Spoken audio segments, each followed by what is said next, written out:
Provérbios capítulo 10, queria partilhar um bocadinho da palavra de Deus convosco hoje, não muito tempo, mas o suficiente.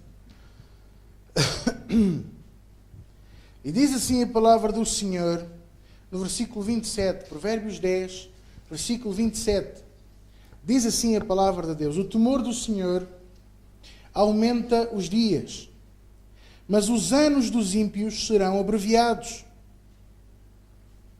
Olhe para mim. Nós vamos continuar ali, vamos só salpicar aqui alguns versículos. O temor do Senhor aumenta os dias. Uma das coisas que nós sabemos é que há um mandamento com promessa, que é o mandamento de honrar pai e mãe. Mas há uma atitude que você e eu podemos ter na nossa vida e viver baseado nessa atitude e nessa postura, que nos faz certamente também aumentar os dias de vida. Porque esse mandamento diz: honra a teu pai e honra a tua mãe, e ser-te-ão acrescentados anos de vida. É o que diz a palavra do Senhor. Mas aqui também diz que o temor do Senhor aumenta os dias. E eu quero dizer a vocês, nós precisamos viver em temor ao Senhor. Sem temor ao Senhor, nós nunca vamos reconhecer que estamos errados. Sem temor ao Senhor, nós nunca vamos reconhecer que precisamos da sua graça para nos perdoar os pecados. Sem temor ao Senhor, nós nunca vamos reconhecer que somos limitados nas nossas capacidades, dons e talentos. Sem o temor ao Senhor, nós nunca vamos reconhecer que nós não podemos nos salvar a nós mesmos. Nós podemos até afirmar isto, e há até um chavão muito grande, hoje em dia, algumas igrejas esgotaram tanto isto, que formaram chavões secos. Ninguém se salva a si mesmo. É verdade. Não deixa de ser verdade. Talvez por se usar tanto é que as pessoas deixaram de lhe dar valor. Mas é verdade, ninguém se salva a si mesmo. Mas uma das coisas que mais me perturba, sabe o que é? Nem é tanto nós reconhecermos as nossas limitações, é não nos arrependermos delas. Porque os nossos erros e as nossas limitações e tudo aquilo que possa representar o nosso espírito humano, que é por si só fracassado, o espírito humano por si só é fracassado, o meu e o seu e todos aqueles que já nasceram e morreram e aqueles que ainda hão de nascer, por causa do pecado de Adão, e vou fazer aqui um parênteses, apesar de Adão não ter nascido fracassado, decidiu tornar-se fracassado. Porquê? Porque pecou. E às vezes as pessoas não medem as consequências das suas decisões, das responsabilidades das suas decisões. Porquê? Porque esquecem-se que há decisões que tomam na sua própria vida, de dizer e fazer, e certas coisas que preparam no coração, que vão fazer sofrer outros, e não pensamos nunca nisso. Adão não pensou que ao pecar, ao falhar perante Deus, iria fazer sofrer toda a restante humanidade. Por isso Deus Pai teve que criar um plano. E não pôde aplicar logo. Já reparou? Quantos anos Deus teve que esperar para o aplicar? E pelo meio veio a ira do Senhor. Que há muita gente que diz: o Senhor, não é? Lá está. O Senhor não é irado, mas está irado. Ele não é um Deus zangado, mas Ele anda zangado. Pois claro que anda.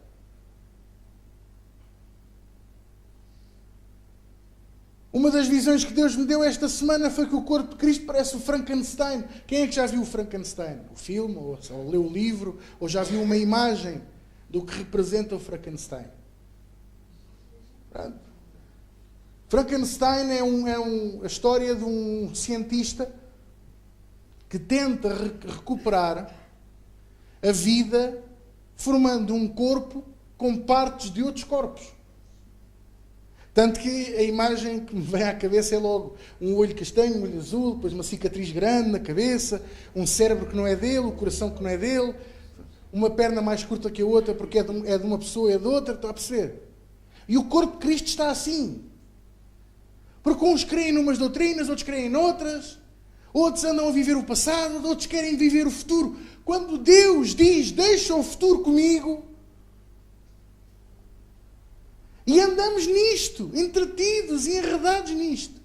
E pelo meio, sabe o que é que falta? O temor ao Senhor. Não há temor nenhum. Fala-se as coisas à boca cheia sem temor nenhum. Nesse dia eu publiquei 4 ou 5 coisas seguidas, praticamente. Em um espaço de 2 horas, ou 3, ou 4, que eu tive nas finanças à espera de ser atendido. Eu publiquei assim 4 ou 5 coisas. Todas tiveram muitos likes, mas quando chegou a esta, dei-lhes uma dor no dedo indicador. Está-me a doer. É artrose. Sabe porquê que não gostam? Porque eu digo a verdade. E vai haver uma altura em que vamos falar a verdade e vamos nos sentir sozinhos.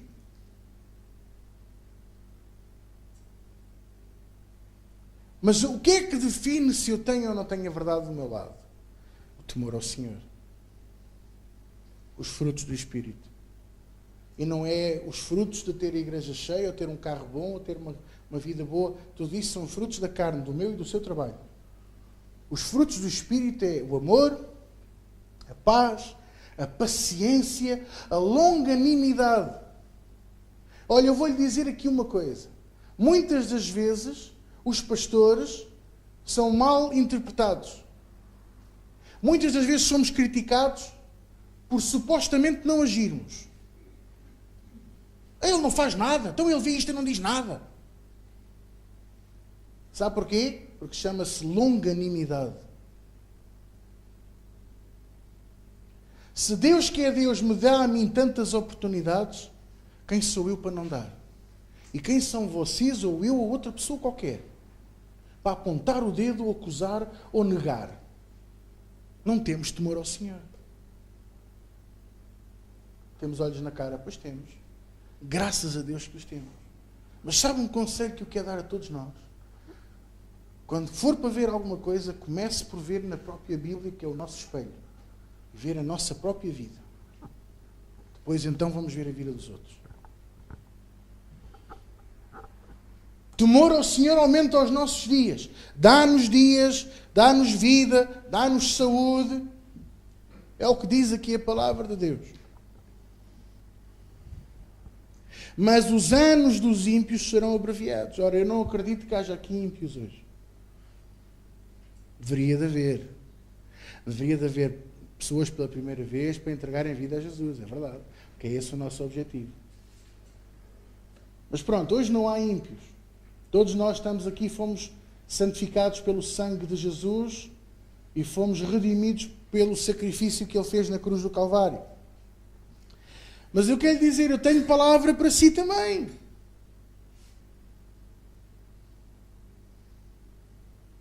Porque a palavra de Deus aplica-se para todos nós. Veja aí, quer ver? Versículo 5 do capítulo 11. A justiça do sincero endireitará o seu caminho, mas o ímpio, pela sua impiedade, cairá. A justiça do sincero. Eu costumo sempre dizer, exatamente, eu costumo sempre dizer o seguinte, igreja, eu não me importo, nem me ofendo, quando as pessoas são honestas e sinceras para mim. A falsidade é uma doença. A hipocrisia é um cancro.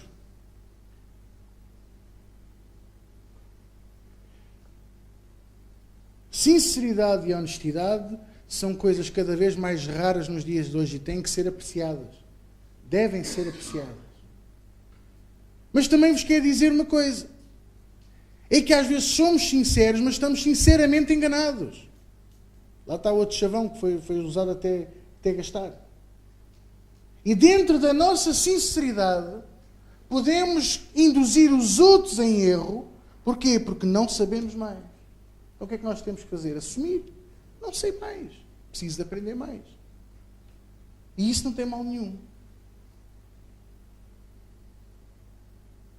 Esta semana eu falava com a minha mulher uma coisa, e já agora aproveito para dar aqui como exemplo. Nós estávamos a falar sobre construção e não interessa agora o porquê, mas estávamos a conversar acerca disto. E comentámos uma coisa um com o outro sobre algo que temos que fazer. E eu disse-lhe, olha, eu para obras não é comigo. Quando muito se for para dizer o prego, falta ali um prego e tal, coisa. Não é, António? Ou então, está torto. Eu estava-lhe a dizer isto e ela estava-me a dizer, pois, porque não sei o quê, vai lá tu, a minha mãe gastou tanto dinheiro numas obras e tal, não sei o quê, e a coisa continuou. E eu disse-lhe assim, não podemos simplesmente pôr as culpas em quem fez, porque se calhar fez mal. Não podemos considerar as coisas assim. Vamos ver uma coisa. O construtor civil dos anos 60, portanto há 50 anos, quase 70, acha que ele tinha as mesmas técnicas de construção, reparação e manutenção que hoje há? Não. E as de hoje são melhores ou piores? Bem melhores. Então não podemos dizer que fez mal. Fez o que sabia. Hoje sabe-se mais. O que é que isto me implica? Que eu não me posso agarrar ao conhecimento do passado, que não é suficiente. Eu preciso de ir buscar mais e cada dia pesquisar mais e cada dia buscar mais e cada dia aprender mais. Porque aquilo que eu aprendi no passado não chega hoje. Igreja, olhem para mim. Quase alguns de nós viemos de uma era em que, para servir a Deus, tinha que se fazer uma escolha, porque era tantas as pessoas. Fazia-se uma pesquisa, não, como é que é fazia-se uma pesquisa, pronto.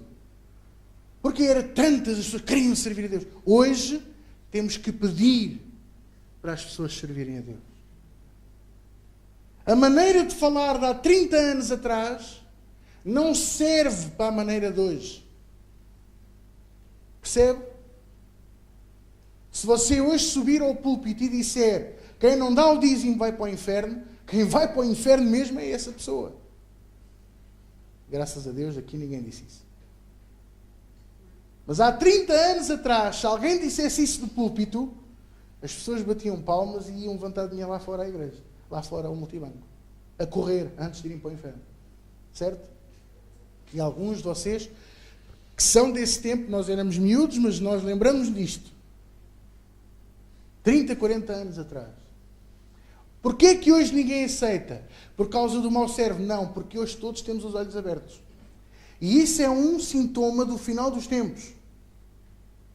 Isso é um sintoma, é um sinal de que Deus já derramou do seu Espírito sobre toda a carne. O problema é que nem todos utilizam esse princípio para o bem. Ele derramou, mas nem todos estão a utilizar para o bem. Quem é que me está a entender? Então nós não podemos ser veículos de quem fecha os olhos ao povo. Nós temos que ser veículos de quem continua a abri-los e a mantê-los abertos. Trazer o temor à casa de Deus. Trazer o temor. Mas eu não tenho que ser acusador. Eu não tenho que apontar o dedo. Porque senão eu vou perder o temor ao Senhor. Porque senão eu vou entrar num campo onde eu não quero viver. Versículo 13 do capítulo 11. O que despreza o seu próximo... este é o 12, também serve. O que despreza o seu próximo é falta de sabedoria, mas o homem de entendimento cala-se.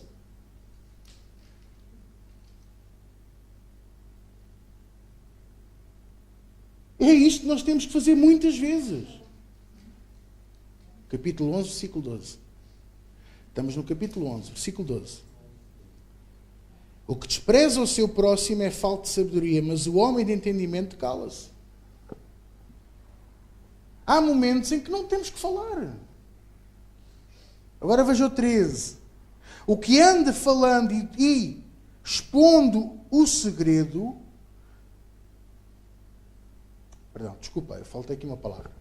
O que anda falando expõe o segredo, mas o fiel de espírito encobre o negócio. Fiel de espírito. Por isso, muitas vezes, os pastores não são entendidos. Nós não temos que expor. Eu tenho que expor, sabe o que? Eu vou lhe dizer o que eu tenho que expor. Eu não tenho que expor a sua vida. A sua falta de arrependimento a exporá sozinha. E isso é um trabalho do Espírito Santo de Deus. O que é que eu tenho que expor? A verdade. E se eu vir um a enganar 1000, eu tenho que expor esse um, não é os 1000. É aqui que está o segredo. Se eu vou expor os 1000, eu vou cair no mesmo erro que todos os outros. Perca temor ao Senhor, perca a razão e torne-me igual aos outros. Então nós temos que ter cuidado com aquilo que falamos, como falamos, para não perder o temor ao Senhor.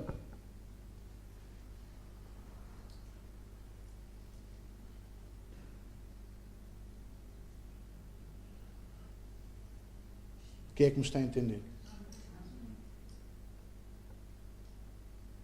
Precisamos buscar muito mais o temor ao Senhor. E atenção, uma coisa que para mim eu acho que é tão importante quanto ter o temor ao Senhor. Sabe porquê? Porque ter o temor ao Senhor faz-nos desejar. Eu não tinha visto esta versão. O mexeriqueiro.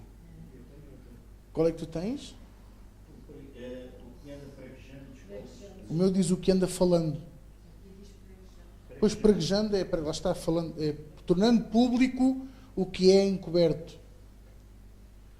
Eu por acaso não tinha visto. Mas, igreja, o que eu quero dizer é isto. Isto para mim é muito mais importante. Busca o temor ao Senhor. E com o temor ao Senhor, busca a santidade, porque senão nunca teremos a santificação que nos vai permitir ver ao Senhor. É impossível. Mas para eu alcançar isso, eu não posso continuar só com o que aprendi no passado.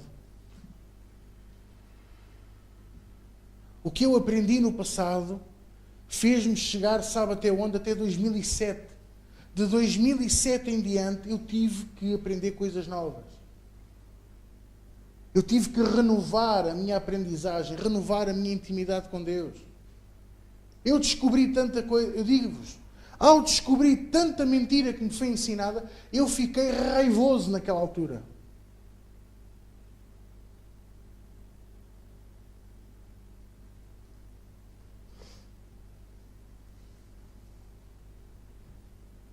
Por isso é que eu quero dizer a vocês, não se fique só com o que aprendeu no passado. Sabe uma coisa? Um dia, quando nós tivermos aqui escola bíblica, sabe quem vai ser o primeiro aluno? Sou eu. E isso não me vai tirar gabarito, nem me vai tirar categoria.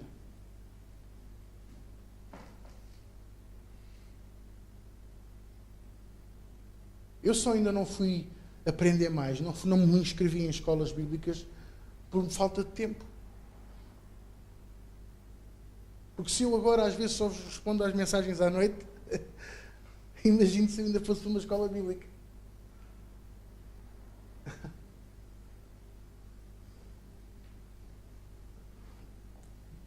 Eu não posso viver o resto da minha vida só com o que aprendi há 30 anos atrás. Não dá. É impossível. Sabe porquê é que muitos casamentos secam? Porque vivem do que aconteceu há 20, 30 anos. E um casamento sábio, por mais tricas que tenha, por mais zigue-zagues que faça, é aquele que todas as semanas, todos os dias, há sempre qualquer coisa nova.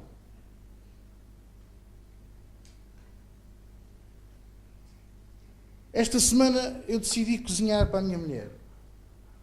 Tenho aqui a prova num dedo. Eu gosto muito de cozinhar. Mas decidi cozinhar. Pronto. Vou-lhe fazer um miminho, como se costuma dizer, não é? Então pus o azeite a aquecer na frigideira e a minha mulher intrometeu-se, coisa que eu não gosto muito. Eu, quando estou a cozinhar, estou sozinho. Meteu-se lá pelo meio, foi e tal, não sei o quê, e eu, quando dei por mim, já estava assim todo torcido, sabe? A tentar chegar à frigideira. Escapou-me, a embalagem escapou-me da mão e a minha mão é que foi parar dentro da frigideira. Tenho aqui um dedo, está quase frito. É só mais um bocadinho. E zanguei-me, mas zanguei-me mesmo, a sério, zanguei-me com ela. Fiquei mesmo zangado, gritei tudo.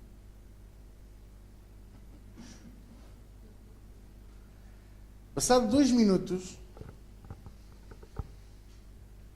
nós já estávamos a falar bem. Mas sabe quem é que tomou a iniciativa de falar bem? Fui eu. Porque fui eu que errei.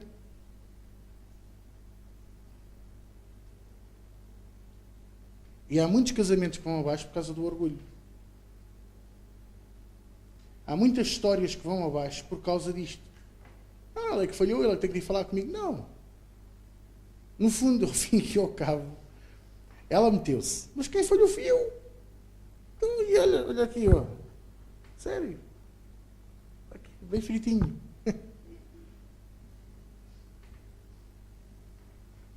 Vou perder a minha comunhão com Deus por causa disto? Por ter posto um dedo dentro da frigideira? Não é ridículo? Sério. Vou perder a minha paz em casa por causa de nem pensar. Vou perder o momento da refeição. Nem pensar. É isto que nós temos. Eu penso isto tantas vezes. Passa-se tanta coisa no nosso dia a dia. Não se deixe zangar, nem se deixe ir abaixo. Nem deixe o seu coração ficar fechado por causa disto. Errou, assumiu, vamos em frente. Ninguém lhe vai pôr mais culpas. Agora, se não assumiu, isso é que é um problema. Não é para mim, é para si. Porque os meus erros eu assumo. E diante de Deus assumo-os. E digo-vos, sou o primeiro a pagá-los. Bem pagos.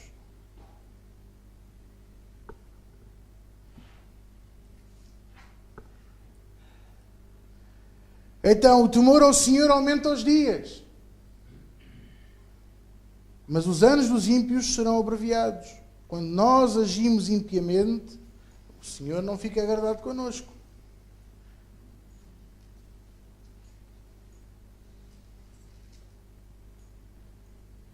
Posso ouvir amém? A justiça do sincero endireitará o seu caminho.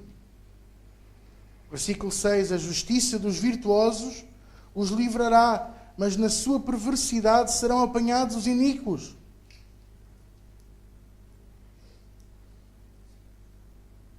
Então pense bem nisto que eu estive a dizer. E principalmente, não vale a pena ficar só... Abra comigo um instantinho, aqui a Romanos 12, para você ver com os seus olhos.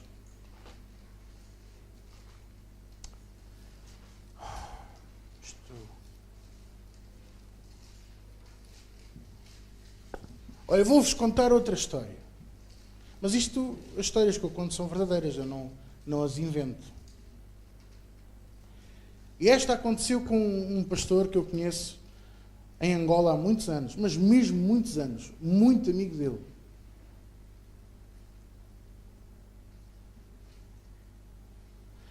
Este homem um dia estava na escola bíblica e ouviu o professor dizer assim: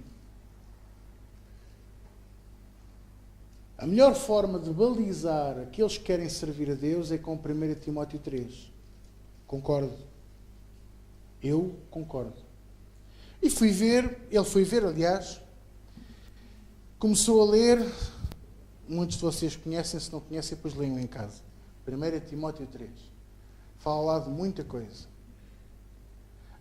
Por acaso até Paulo está-se a referir a Timóteo, e fala àquele que aspira ao episcopado. mas também se aplica ao diaconato e também ao pastorado e ao presbitério. Aquele que aspira ao episcopado, aspira a uma excelente obra de desejo, etc, etc.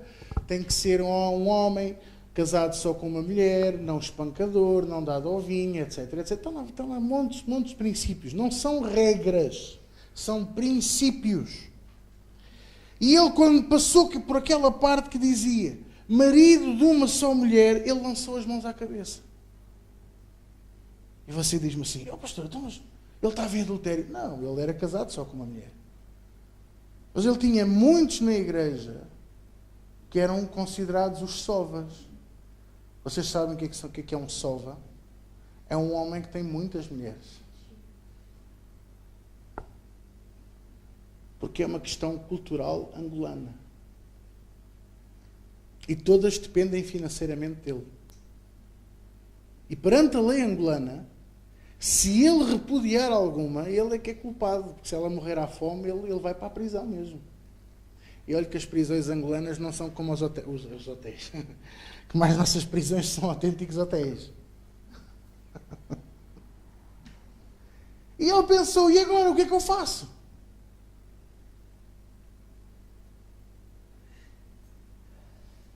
E ele foi falar com o pastor da igreja dele. A pessoa que estava acima. E o pastor disse-lhe, então, você não pode fazer com que as pessoas larguem as mulheres. Então, mas aqui diz que é marido de uma só mulher. Pois, mas a cultura sobrepõe-se não à palavra, mas às regras e aos princípios.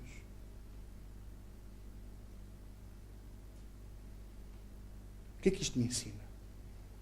Eu vou lhe dizer o que é que isto me ensina. Ensina-me que, por exemplo, você pode ser a pessoa com o maior temor a Deus e com o maior dos respeitos pelos pastores e pelas autoridades instituídas na igreja. Mas se você for à Coreia do Sul, você vai ser envergonhado. Porque lá a cultura deles obriga-os a pôr em primeiro, logo a seguir a Deus, a honra e o respeito. A nossa cultura ocidental é que a seguir a Deus nos faz pôr outras coisas. Muitas das vezes a segunda coisa em muitos sítios é o dinheiro. Quem tem dinheiro e quem não tem dinheiro. Quem é rico, quem veste bem e quem não veste.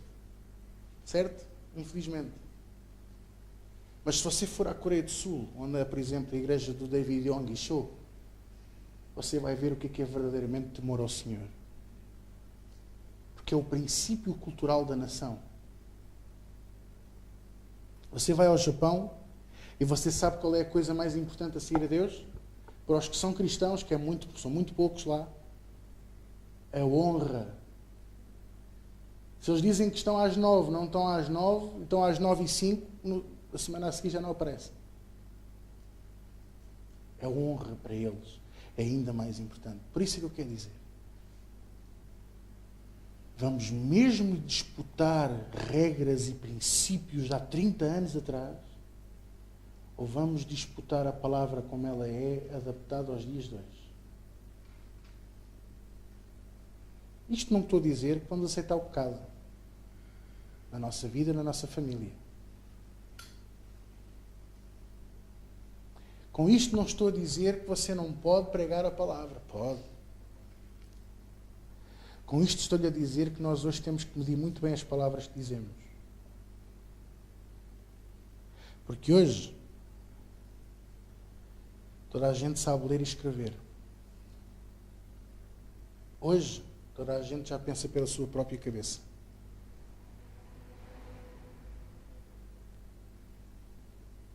Mas se você andar em temor ao Senhor, escute bem o que eu lhe estou a dizer.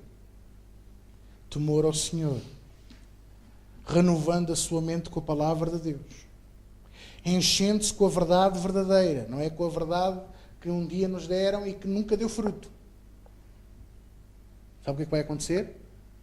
Os frutos do Espírito começarão a brotar da nossa vida. E então as pessoas verão em nós rios de água viva. Como diz a palavra. E são eles mesmos que depois vão chegar à conclusão que estão no caminho certo. Quem é que me está a entender? Romanos 12, 2 diz assim: não vos conformeis com este mundo, mas transformai-vos pela renovação do vosso entendimento, para que experimenteis qual seja a boa, agradável e perfeita vontade de Deus. Porque pela graça que me é dada, digo a cada um dentre vós que não saiba mais do que convém saber, mas que saiba com temperança, conforme a medida da fé que Deus repartiu a cada um. Por isso, largue o conhecimento antigo, velho, rancoroso, cheio de teias de aranha, e agarre-se à palavra de Deus, agarre-se a um novo conhecimento. Em nome de Jesus. Amém?